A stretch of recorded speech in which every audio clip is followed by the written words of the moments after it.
Aujourd'hui, on peut parler d'un mouvement géométrique dans la décoration. Il intervient dans le mobilier, dans le design et également sur les murs et sur les sols.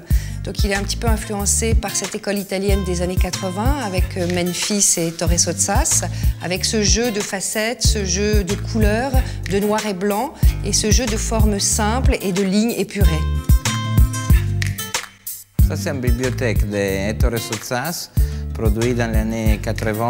Ils ont commencé à faire des meubles avec des dimensions complètement différentes, complètement trompées de ce qu'on est habitué d'avoir, avec l'utilisation de géométries très simples, donc les cubes, les rondes et les rectangles, et avec beaucoup de couleurs différentes. Si vous voyez ce meuble dans une photo, jamais vous imaginez la dimension réelle. Ça, c'est quelquefois vous devez trouver en face une chose énorme, quelquefois dans une chose petite. Et c'est ça un peu l'idée, de créer un peu des meubles objets. La tendance géométrique, c'est jouer avec son intérieur, déconstruire, reconstruire l'espace. On distingue ici deux écoles. Une école de la couleur, très pop, où l'on joue sur des effets mat et brillants, et une école de la ligne, plus noir et blanc.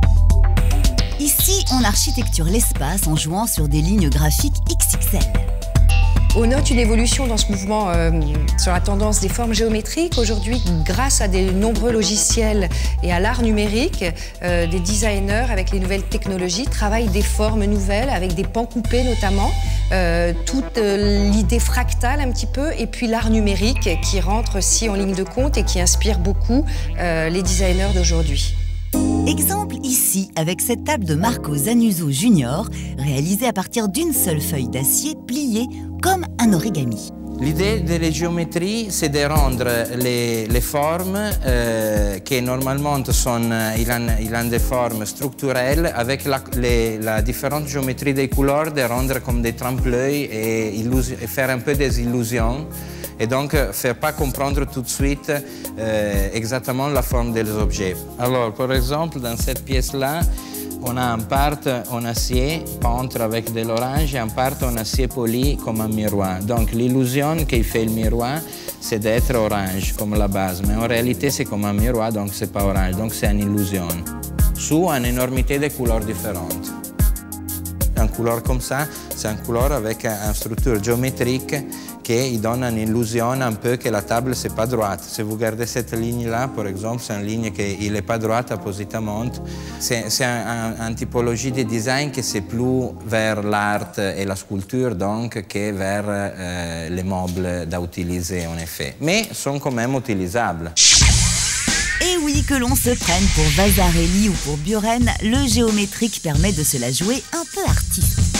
Aujourd'hui, les gens ont envie de personnaliser leur espace et d'avoir un petit morceau d'art à eux. Donc il y a cette notion aujourd'hui, cet engouement autour de l'art contemporain où chacun a envie de se l'approprier et de jouer avec des effets graphiques chez soi. C'est aussi faire une intervention et personnaliser son intérieur pour qu'il nous ressemble.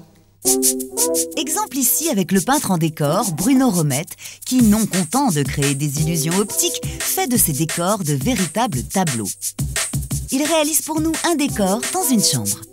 L'idée, c'est avant tout de créer des horizontales pour un peu élargir la pièce et créer une ligne d'horizon et créer une perspective.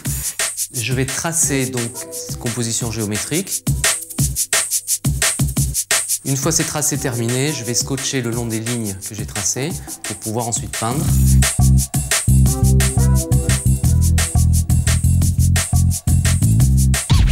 Alors là, dans la composition qu'on a fait aujourd'hui, je fais ce qu'on appelle un retour. L'idée ici, c'était, comme on l'a dit tout à l'heure, de pousser un peu les murs et par les horizontales d'élargir ce pan de mur. Et c'était aussi l'idée d'envelopper ce lit, puisque ce mur correspond au dos d'un lit, à une tête de lit. Là, je pose un pochoir en vinyle adhésif pour faire la série de cercles. Ça aura le mérite de cacher un peu cette rigidité des horizontales et d'amener donc un peu de courbe, un peu de légèreté, un peu de sensualité. Alors là, je pose les feuilles de métal sur la mixtion que j'ai posée préalablement et qui est maintenant prête à cuire la feuille. Je trouve intéressant le contraste entre le mat de la peinture, du orange, du blanc et du bleu, avec le reflet du métal. Et voilà.